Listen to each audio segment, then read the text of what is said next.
Hi everyone. Someone suggested me I could discuss regression therapy and the way it works. So here I am. It's a very important subject to me because I'm also a regression therapist, among other things. And the theme is extremely interesting because indeed it looks like one major part of our psychological trouble comes from the past. And regression therapy is meant to address that issue directly. So, in a way, we deal with our clients, trying to help them become aware about their past and the way it affects them nowadays, but also about the conditionings that came from the past or are still coming from the past. And by doing so in certain ways, we might work with our clients so they can reframe their past, they can change the way they sort of self-programmed out of events in the past. And then we get very interesting changes. Regression therapy can be a very fast way for psychotherapy. Then the thing, of course, is how does it work? Because some people will think that going to some voyant, some aura reader or something like that might help. Well, to some extent perhaps, but when someone tells us about our possible past in this life or in past lives even, we have a very interesting theory, we get very interesting ideas, but we are not going through reliving it. We are not actually understanding within ourselves what happened, how it changed our way of being, how it changed our emotions, our thought patterns, and so on. So many times it stays as a curiosity. It doesn't amount to much if we want to really change something about ourselves. In the same way, if we just get some impressions about it from other people in mediumship sessions or things like that, that also might not amount to much. So, what is it that we do actually in regression therapy? Well, we receive our clients, we get their complaints, we get their symptoms, we try to understand, to diagnose, to understand what they want, what they need from us. And then we work with different methods, because some people will think that we can go for regression therapy mostly resorting to hypnosis. Well, that's indeed a powerful method. I use it sometimes myself. Many therapists do. It can do the whole trick. But there are other methods. We can work from bodily symptoms, we can intensify them, we can work from the words we get from our clients describing their trouble, we can work from their body symptoms, but mostly from their emotional symptoms, the way emotion about some trouble shows in the body, and we can work from their imagery. Sometimes you can get towards the past from their dream life. There are many different possibilities. But the main thing is that we get there through techniques that are indeed transpersonal techniques. That means they change our state of consciousness, and as they do change our state of consciousness, they allow us to get an easier, faster access to our deep unconscious, to forgotten memories, to our inner processes. They allow for deeper insights, and also by doing this we sort of get bigger power for self-reprogramming, for change, for not just understanding but reframing, finding new ways for our thought, new ways for being, new ways for our behavior, and so on. What happens in regression therapy is that usually we don't know where we are going with our clients.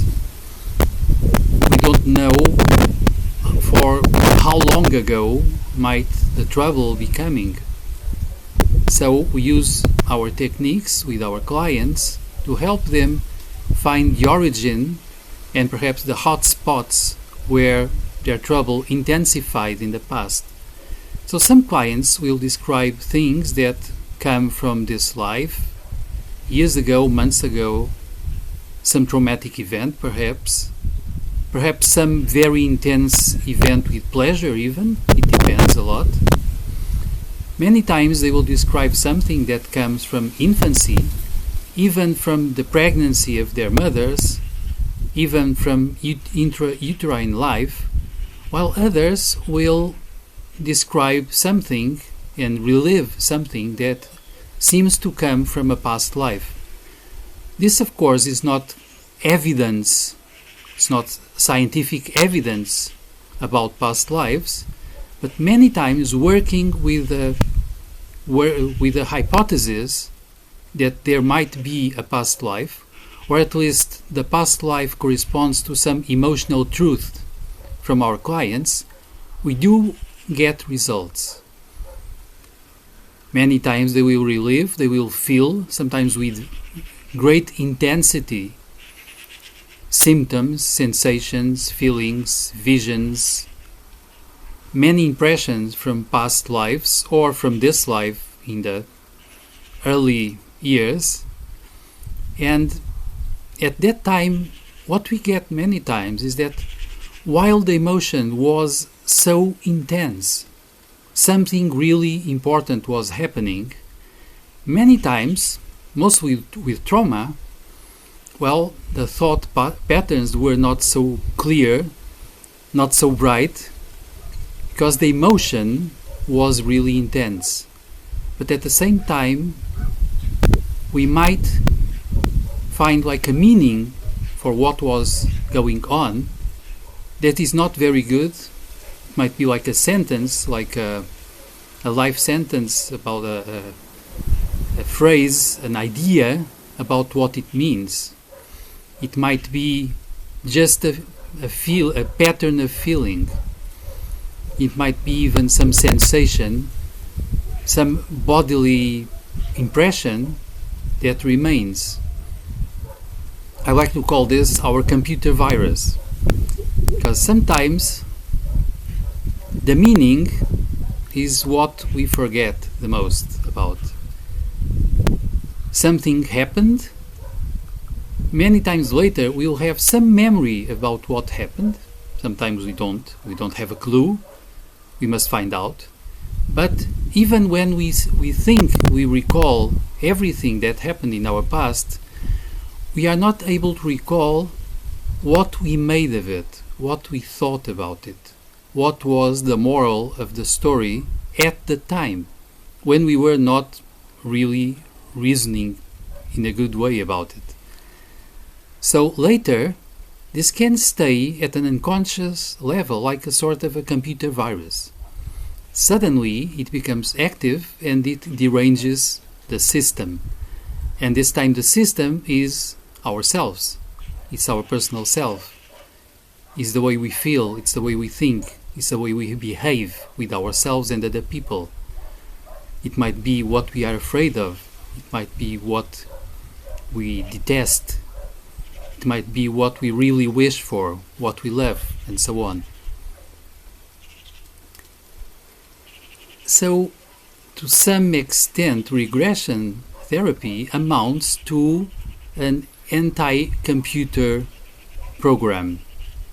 We try to find our virus from the past. That means information that was distorted, like the wrong philosophical conclusion. And as we hunt for that information, we try to help our clients notice it, deal with it, change it in ways that become more adaptive, that became better in many different ways. This is the main idea to me. So many methods, common thing, it's the change in the state of consciousness that gives us powerful possibilities for self-awareness, for bringing to consciousness unconscious content, and then to really change something about who we are, how we think, how we react, and so on. There are different methods, as I said. All those methods, for the good therapists that I know about, all of them share an attempt not just to help the client find the information from the past, relive it, perhaps going through some catharsis. It's not just about helping our client express the emotion, although it's very important to do so. It's not just about finding out what happened.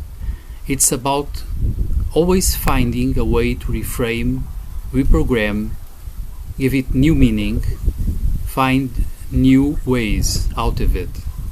So we always try to do sessions that become sort of round, sort of complete, because we go towards the past, we find something, we deal with it, and we have a nice way out of the session with new possibilities for our clients.